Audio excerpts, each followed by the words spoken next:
हमको 4 बजे पुलिस वालों ने शांतिपूर्वक पर लाठीचार्ज करती है।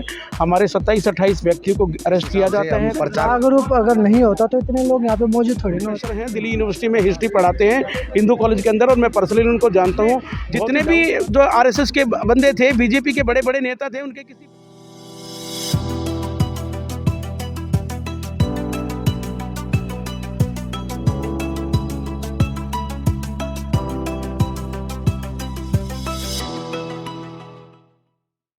नमस्कार, मैं विजय कुमार पुनिया, तिरंगा चैनल से मैं खड़ा हूँ जंतर मंतर पर। और आज नाहरपुर में जो 8 मई को जो मदर डे के दिन सुबह 4 बजे भी महिला को उठाया गया था और उनकी उंगलियां भी तोड़ी थी, मारा पीटा गया था। उसके बाद शाम को 4 बजे पुलिस वालों ने शांतिपूर्वक प्रोटेस्ट कर रहे बहुजन समाज के लोगों पर लाठीचार्ज किया था और उनको उठा के जेल में डाल के उल्टी सीधी एफआईआर करके यहाँ तक कि तिहाड़ जेल में भी बंद कर दिया। तो वे सभी लोग यहाँ पे आज मौजूद है और उन्हीं से पूछते बात करते यहाँ पे आए थे प्रोटेस्ट करने के लिए, लेकिन उनको प्रोटेस्ट भी नहीं करने दिया और जंतर मंतर का जो क्षेत्र है उससे बाहर कर दिया। क्यों कर दिया पूछते हैं। सर क्या बात है, सर क्या कर दिया आप लोगों के बाद? देखिए, 8 मई 2022 गांव नाहरपुर के अंदर गांव नाहरपुर के गणमान्य व्यक्ति अपने सीनियर लीडर्स के साथ अंबेडकर चौपाल के अंदर विचार विमर्श कर रहे थे कि जो 7 मई 2022 को बाबा साहब की मूर्ति को डीडीए और दिल्ली पुलिस की साजिश के तहत हटाया गया था, उसके खिलाफ कानूनी रूप से क्या क्या एक्शन लिए जाए, हमें कहां पर केस फाइल करने चाहिए, अपील कहां पर फाइल करनी चाहिए। जब विचारों का आदान प्रदान हो रहा था तो बिना किसी कारण के दिल्ली पुलिस वहां पर आती है और वहां के गांव के माताओं को, बहनों को, नौजवान साथियों को वहां पर उनके ऊपर जो है हिंसा करती है, उनके ऊपर लाठीचार्ज करती है। हमारे 27-28 व्यक्तियों को अरेस्ट किया जाता है, कुछ को एसीपी की कोर्ट में भेज दिया जाता है, कुछ को रोहिणी कोर्ट में भेज दिया जाता है। 3-4 दिन के बाद उनकी जमानत होती है। और जब बाबा साहब की मूर्ति को तोड़ा गया, इनकी गिरफ्तारी हुई, तो आज इस दिन हम जंतर मंतर पर 11 बजे डीसीपी से परमिशन लेने के बाद यहाँ पर इकट्ठा होना था। पूरे देश भर में मैसेज फैला हुआ था, जितने भी भीम साहब को मानने वाले व्यक्ति हैं वो यहाँ पर एकत्रित होने वाले थे। लेकिन आज सुबह आउट ऑफ सडन बिना किसी कारण के दिल्ली पुलिस ने हमारे को सूचित किया कि भी आपकी जो दिल्ली जो परमिशन है वो कैंसिल कर दी जाती है। आप एडवोकेट हो, आपको आप ये बताएं मुझे, जो परमिशन दे दी जाती है और 15 दिन के बाद या 10 दिन के बाद क्या दोबारा कैंसिल हो जाती है ऑन द स्पॉट? देखिए, इसी चीज़ का तो दुख है हमें और इसी चीज़ की एक्सप्लेनेशन हमारे को मांगनी है। कल हम दिल्ली हाई कोर्ट में और सिविल कोर्ट में जो है कल जो है रिट पिटीशन और सिविल सूट फाइल करेंगे। वहाँ पर दिल्ली पुलिस से कारण मांगेंगे कि भी किन कारणों से और किन परिस्थिति में हमारी परमिशन को कैंसिल किया गया है। आपको लगता है जवाब मिल जाएगा? डेफिनेटली मुझे विश्वास है, क्योंकि कानून व्यवस्था के ऊपर मेरा पूरा विश्वास है। और जब हम सिविल सूट फाइल करके दिल्ली पुलिस को नोटिस कराएंगे कोर्ट के थ्रू, तो उनको जवाब देना ही पड़ेगा। अच्छा, एक चीज़ होता है, जब 8 मई को जब लोगों को उठाया गया था वहाँ से जबरदस्ती करके गैर कानूनी तरीके से, उन पर कौन कौन सी धाराएं लगाई थी और क्या क्या कोर्ट ने कंडीशन लगाई थी? एफआईआर जो हुई थी उसमें धारा 153A, B, C और 505(2) और जो है दूसरी जो धाराएं जो हैं वो लगाई गई थी। और ये कहा गया था कि जो हमारे जो व्यक्ति, जो बुजुर्ग व्यक्ति, नौजवान साथी वहाँ पर बाबा साहब अंबेडकर चौपाल के अंदर बैठ के जो बातें कर रहे थे, वो जो है उससे उनको खतरा था कि भी धार्मिक उन्माद हो सकता है वहाँ पर। यही इन्हीं कारणों को देखते हुए जब हमने कोर्ट में अपना पक्ष रखा, तो जज साहब ने उन्हीं चीज़ों को ध्यान में रखते हुए हमारे नौजवान साथियों को जेल जो ना बेल पे रिहा किया। अब आगे आपको क्या मतलब क्या आगे क्या करोगे? गांव के गणमान्य व्यक्तियों से मिलके जो है कानूनी लड़ाई लड़ेंगे और जहां धरना प्रदर्शन की बात है तो कानून के तहत और कानून के दायरे में रहते हुए धरना प्रदर्शन भी करेंगे, कोर्ट में लड़ाई भी लड़ेंगे। और जब तक बाबा साहब की मूर्ति को दोबारा से वहाँ पर स्थापित नहीं कर दिया जाता, हमारा आंदोलन, चाहे वो न्यायिक आंदोलन हो या सामाजिक आंदोलन हो, जारी रहेगा। वो जो सुबह जब मतलब 4 बजे जो महिलाओं को उठाया गया था पुलिस वालों ने, जेंट्स पुलिस ने जो उठाया था, हम उनके ऊपर कार्रवाई कर रहे हैं। हम उन महिलाओं को जो ना आगे ला के उनसे कंप्लेंट करा के उन पुलिस वालों के खिलाफ मुकदमे दर्ज कराएंगे कोर्ट में और जो है न्याय की लड़ाई लड़ेंगे, उनको सजा कराएंगे, उनको सर्विस से टर्मिनेट करवाएंगे। ये है बहुजन कौन सा था समता, इसके सदस्य मिशन बाबा साहब संगठन। हाँ, तो आप बताइए सर थोड़ा सा। हम तो भाई साहब की अध्यक्षता में आए हैं यहाँ पे। हमें बड़ा दुख है और आक्रोश के साथ ये कहना पड़ रहा है, हमारा समाज जागरूक नहीं है। क्योंकि जिस हिसाब से हम प्रचार, जागरूक अगर नहीं होता तो इतने लोग यहाँ पे मौजूद थोड़ी ना होते। 50-100 लोग होंगे। जागरूक में आप चलो इनसे बात। अरे बताइए सर। जय भीम। मैं जितेंद्र कुमार, मैं बवाना क्षेत्र से आया हूँ।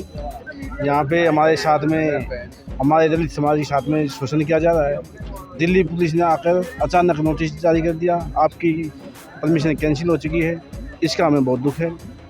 और मैं अपने दलित समाज से एक बात कहना चाहता हूँ, लोग जो भी है कहते हैं हिंदू खतरे में है, हिंदू खतरे में है, लेकिन हिंदू खतरे में नहीं है, दलित खतरे में है। दलित को ही इस देश में कुचला जा रहा है, दलित को ही बहन बेटों के साथ में अत्याचार हो रहे हैं, लेकिन हम फिर भी सोए हुए हैं। आज हमें दलित से बौद्ध की तरफ जाना चाहिए। सभी साथियों से, सभी समाज से, सर्व समाज से मैं एक ही बात कहना चाहता हूँ, हमें आज एक झंडे के नीचे आने की ज़रूरत है। अब वो एक झंडा है बाबा साहब के पोते राजरतन जी, उनको उनकी अध्यक्षता में आकर कोई काम करे और बुद्ध की तरफ अपना मार्गदर्शन करे। सर मैं आपसे एक बात और जानना चाहता हूँ, प्रोफेसर रतन लाल को भी 11 बजे रात के टाइम उठा लिया गया था, वो क्या ठीक सही था? बिल्कुल गलत था, वैसा असंवैधानिक था। देखिए अर्नेस्ट कुमार की जजमेंट है, जिसके अंदर किसी को भी गिरफ्तार किया जाता है तो उसको पहले नोटिस दिया जाता है, नोटिस का रिप्लाई होता है, और रिप्लाई के बाद अगर उनको लगता है कि हाँ कुछ कमियां हैं उसमें, तो कहीं जाके गिरफ्तारी बनती थी। लेकिन जो अर्नेस्ट कुमार की जजमेंट थी उसको फॉलो नहीं किया गया, असंवैधानिक तरीके से उनको उठाया गया। प्रोफेसर रतन लाल जी हमारे सम्मानित प्रोफेसर हैं, दिल्ली यूनिवर्सिटी में हिस्ट्री पढ़ाते हैं हिंदू कॉलेज के अंदर, और मैं पर्सनली उनको जानता हूँ। बहुत ही डाउन टू अर्थ आदमी हैं और शोषितों की आवाज़ को उठाते हैं, और वही बात तो जो है दिल्ली सरकार को और दिल्ली पुलिस को चुभती है, तो उनको बहाना मिल गया। आप ये बताइए कि उन्होंने जो कमेंट किया था, हाँ जी, जो कह रहे कि धार्मिक भावना को ठेस पहुँचाओ, आप बताइए कौन सी धार्मिक भावना को ठेस पहुंच गई जी? मैं ये कहता हूं कि मैं भी हिंदू धर्म को मानने वाला व्यक्ति हूं, लेकिन इसका मतलब ये तो नहीं है कि मैं अगर किसी पंथ को या किसी चीज़ को नहीं मानता तो मुझे कहने का अधिकार नहीं है। मुझे कहने का अधिकार है, अपनी बात को रखने का अधिकार है, जब तक किसी दूसरे की भावना को ठेस ना पहुंचे। ऐसे तो गांव नाहरपुर में हमारे बाबा साहब का मंदिर तोड़ दिया गया, हमारी धार्मिक भावना को ठेस नहीं पहुंची क्या? तो ऐसे तो पूरी दिल्ली पुलिस के अगेंस्ट जो कानूनी रूप से कार्रवाई होनी चाहिए थी, डीडीए के अधिकारियों के खिलाफ कानूनी कार्रवाई होनी चाहिए थी। हमारे तो व्यक्तियों को भी गैर कानूनी तरीके से गिरफ्तार कर लिया गया। ये आप एक ही चश्मे से दो अलग अलग तस्वीरें थोड़ी देख सकते हैं कि हम करें तो जो है ना वो क्राइम हो गया और आप करें तो कुछ भी नहीं, वो आपका राइट हो गया। ये तो नहीं चलेगा ना, कानून तो सबके लिए बराबर है ना। लेकिन सर जंतर मंतर पे हम लोग खड़े हैं, आप लोगों को वहाँ से बाहर निकाल दिया और अंदर जो आरएसएस वाले प्रोटेस्ट कर रहे हैं, आप यही दोनों में देखिए फर्क क्या है? देखिए पत्रकार महोदय, ये सवाल आप दिल्ली सरकार से पूछिए, दिल्ली पुलिस से पूछिए कि ऐसा क्यों हो रहा है, दिल्ली सरकार से क्या पूछे? डिस्क्रिमिनेशन क्यों है? ये एक ही रोड है, एक ही जगह है, परमिशन हमने भी ली है, उन्होंने भी ली है, हमारी परमिशन को कैंसिल कर दिया गया, उनकी परमिशन को कैंसिल नहीं किया गया। ये सोचिए ना, ये कारण ही यही है कि भाई साहब ने बताया कि हिंदू खतरे में नहीं है, दलित खतरे में है, क्योंकि दलित जिसको टीस होती है वही तो धरना प्रदर्शन करता है भाई। कभी सवर्णों को कोई धरना प्रदर्शन करते हुए देखा है आपने? कभी किसी आंदोलन का हिस्सा बनते हुए देखा है? किसी नेता को जो है ना उसके बच्चों को रोड पे आते हुए देखा है? मंदिर के लिए किसी नेता के बेटे को रोड पे पिटते हुए देखा है क्या?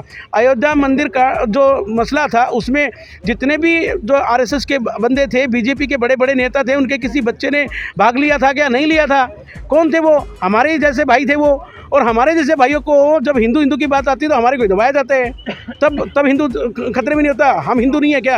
आप एक तरफ तो जब हिंदू मुस्लिम होता है तो हम हिंदू हैं। अगर हिंदू वाली बात है तो रतन लाल भी तो हिंदू था ना। तो यही तो कहना चाहता हूँ, अपनी बात को कहना कौन सी गलत बात है जी? आप ये बताइए, मीडिया ट्रायल चलाएंगे क्या? उन्होंने अपनी बात रखी, कोर्ट में मामला लंबित है, कोर्ट में मामला लंबित है, दूध का दूध पानी का पानी हो जाएगा। लेकिन क्या आप चाहते कि किसी भी आदमी की बात को दबा दिया जाए?